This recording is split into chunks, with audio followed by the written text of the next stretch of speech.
Welcome to The Explainer. Today, we're getting right into it. The crisis facing England rugby.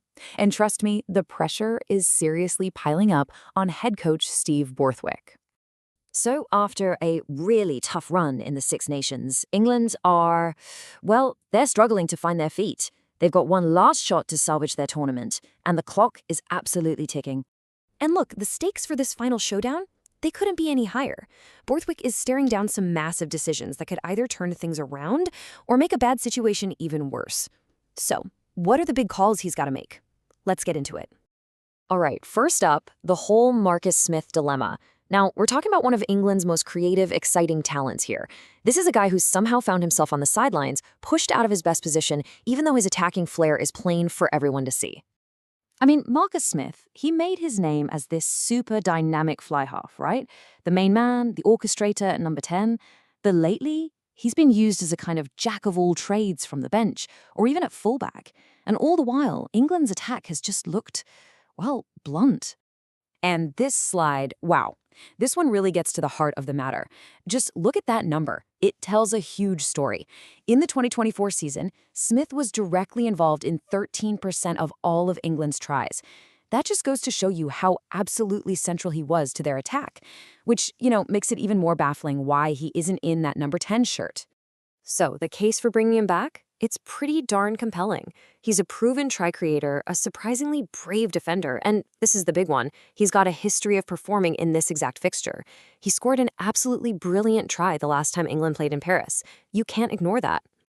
Okay, so let's switch gears and talk about the forwards, because the problem isn't just about a lack of creative spark out wide. Nope. It's also about raw, brute power and a workload in the pack that's frankly all out of whack. If you look at the recent match stats, they reveal this massive disparity. One guy in particular was basically shouldering a ridiculous amount of the ball-carrying work.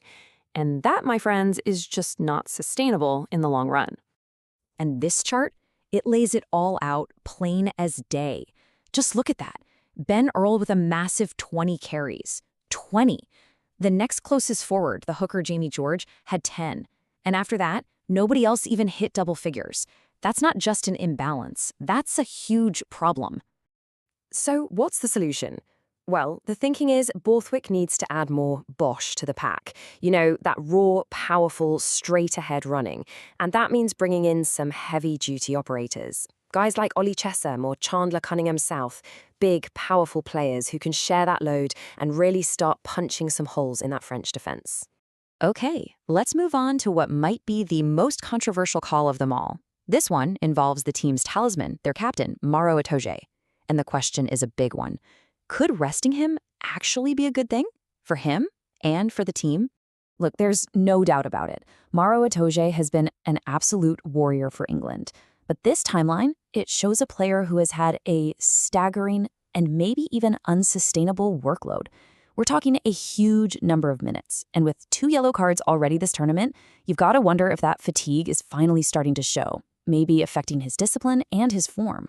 So you have to ask, could a temporary change of voice, a different leader, give the team a lift? I mean, there's precedent for it, right? Remember when Courtney Laws stepped in? He was called the people's captain, and he led England to some huge wins. Giving Itoje a breather could totally empower other leaders in the squad, guys like Ben Earl or Ellis Genge. And that brings us to our final point. And this might be the biggest call of them all. What if the issue isn't the players on the field at all? What if the real problem is the entire game plan? Think about it. England hired Lee Blackett, who is genuinely one of the top attack coaches around. He inherited a team that was, not that long ago, scoring tries for fun. But somewhere along the way, that killer instinct, that cutting edge, it's just gone. The team is getting into the right areas of the field, but they just can't seem to turn that pressure into points.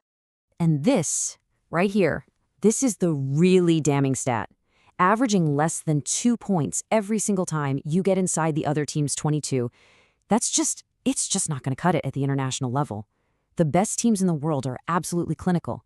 And England, right now, they're anything but. So this forces the ultimate question for Borthwick and his coaching staff, doesn't it? Do you stick with the system you've got and just shuffle the players around?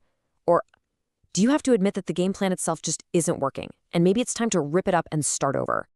So there you have it. Those are the 4 huge strategic choices facing England.